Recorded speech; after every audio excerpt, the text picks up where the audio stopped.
Aminado si Ai de las Alas, na noong hindi siya ni-renew ng ABS-CBN ay sobra siyang na-depress, dahil wala na siyang trabaho.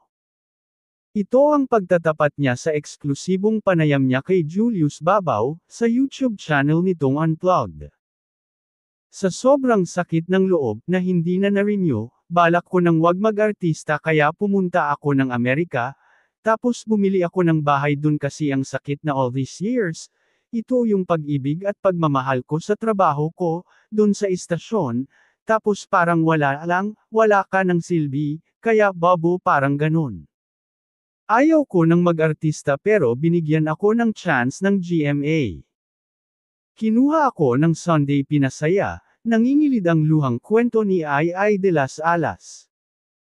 Inamin din ni Ai, na nabenta niya ang magandang bahay niya sa Ayala Heights, Quezon City, dahil nawalan nga siya ng trabaho. God is so good talaga nung nawalan na ako ng trabaho. Sabi ko kay Lord, paano na kami? Hindi ako na-renew, anong mangyayari sa amin? Buhay pa noon ang nanay ko, ako ang breadwinner, anong mangyayari sa amin? Tapos after 2 weeks yung kapitbahay namin pumunta sa bahay namin at tinanong niya, binebenta mo raw itong bahay mo? Pero actually hindi ko pa naman binibenta. Sabi ko, opo, sabay tawa, kasi wala na akong work, di ba? Naka-loan pero konti na lang balanse sa bangko, tapos sabi ng aming kapitbahay, o sige tingnan ko ha, tiningnan niya tapos sabi niya, balik ako bukas ha, isasama ko yung wife ko. Sabi ko, o sige po. Wala lang, nakatulala lang ako. Tapos naghihintay, tapos kinabukasan bumalik siya, sabi niya, o magda-down na ako ha. Inamin ni Ai na doon siya yumaman ulit. Tawang-tawa ang komedyana habang nagkukwento, dahil ilang milyones ang halaga ng bahay, na kung hindi kami nagkakamali ay tumubo pa siya rito, dahil nasa mamahaling subdivision ito nakatayo, at brand new ito ng tirhan ng komedyana. Nagtayo naman daw ng negosyo si Ai sa perang napagbentahan niya. Aniya, nag-business ako tapos nagpagawa ako ng bahay ulit, tapos in 6 years na wala na rin perang napagbentahan, kasi kaka-business ko, na flop. Diyos ko day, ang dami kong napagdaanan, puro restaurant, na lugi. Wala kasi akong kadala-dala, puro restaurant. At natutunan daw niya ay kailangang tutok sa sariling negosyo, kailangan palaging nandoon ka at aralin mo muna yung feasibility ng negosyo, bago ka pumasok. Ako kasi hindi, pasok ako ng pasok kasi gusto.